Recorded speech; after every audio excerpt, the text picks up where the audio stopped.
Good evening, visitors. Welcome to the Australian War Memorial's last post ceremony. My name is Troy Clayton, and joining us today from the Australian Army is Warrant Officer Class 1 Colin Leggett. We welcome the veterans who have served, those that are still serving, and the families that love and support them. The live stream of this ceremony is made possible by the Return and Services League of Australia and the RSL and Services Club Association. We welcome members who are watching the broadcast of this ceremony across Australia. During this evening's ceremony, wreaths will be laid at the base of the Pool of Reflection by visitors to the memorial. If you're able, please stand and join in singing the National Anthem.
Thank you. You may be seated.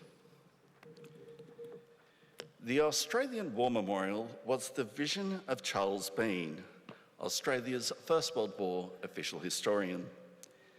Bean landed with the Australian troops on Gallipoli and stayed with them at the front through to the end of the war. The idea of this national memorial and museum came to him at Pozières, France, in the depths of the bloody fighting of 1916. Bean's idea was that this would be a place where families and friends could mourn their loved ones buried in faraway places. It would also be a place that could help all Australians understand what these men and women had endured and what they had done for us. Bean's vision, to which we remain true, is best expressed as inscribed in the entrance to the memorial's galleries. Here is their spirit, in the heart of the land they loved, and here we guard the record which they themselves made. Tonight, we'll read the story behind just one of those on the Roll of Honour, which lists the names of more than 103,000 men and women who have given their lives for us in war and on operations for more than a century. But first, we present a lament, Flowers of the Forest. Wreaths or floral tributes will now be laid at the base of the Pool of Reflection.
Today we remember and pay tribute to Private Andrew Matheson. Andrew Matheson was born in Norway about January 1891.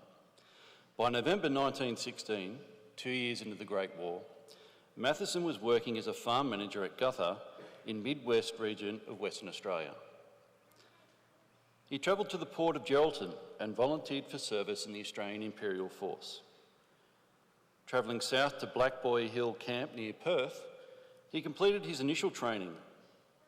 He was appointed to the reinforcements for the 28th Australian Infantry Battalion, a unit that had been raised in Western Australia.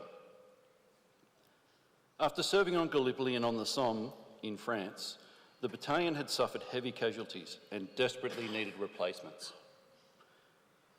At the end of December 1916, Matheson embarked on the transport ship Percy from the port of Fremantle. On the way to England in February 1917, Matheson developed tuberculosis and spent time in the ship's hospital. On arrival in England, he was transferred to a medical facility in Devonport, but his condition worsened. It became tubercular appendicitis. Tuberculosis commonly affects the lungs, but it can involve any organ, including the abdominal structures. Tubercular appendicitis is extremely rare, occurring in less than 1% of cases. Matheson was transferred again to a nearby military hospital, but he died of his illness on the 19th of April 1917. He was 26 years old. While men were screened for the disease prior to enlistment, some men infected with tuberculosis undoubtedly got through. Harsh wartime living conditions at the front could also result in the disease worsening and becoming active. During the war, around 343 Australian troops died of tuberculosis, while another 2,000 sufferers were repatriated home. Like malaria, tuberculosis was a lingering disease that could take years to become active. Before the discovery of the antibiotic drug streptomycin in the 1940s, tuberculosis was eventually fatal for most. How many more died of tuberculosis in the decades after the war is unknown, but by 1930 there were still about 1,000 tuberculosis sufferers receiving war disability pensions.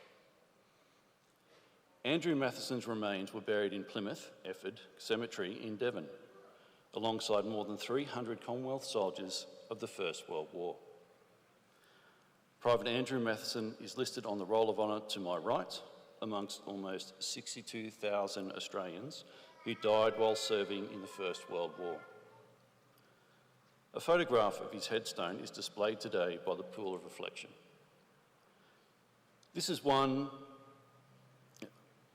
but one of the many stories of service and sacrifice told here at the Australian War Memorial.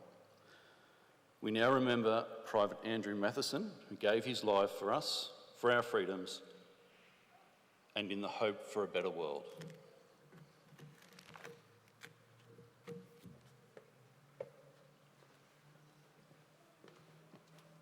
Please stand for the reading of the Ode and the sounding of the last post.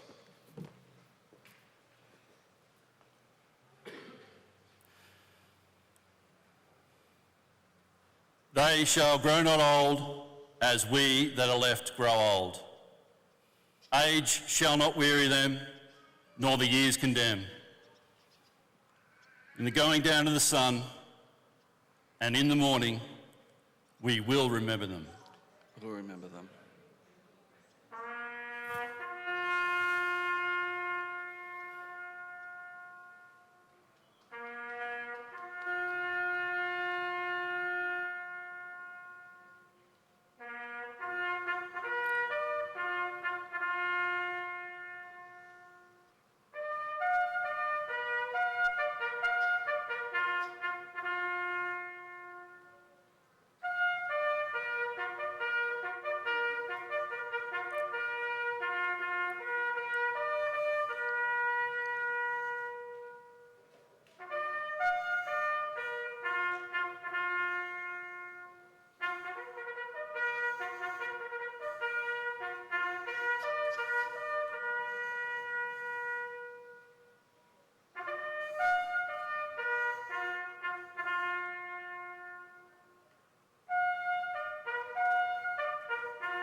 lest we forget. Lest we forget.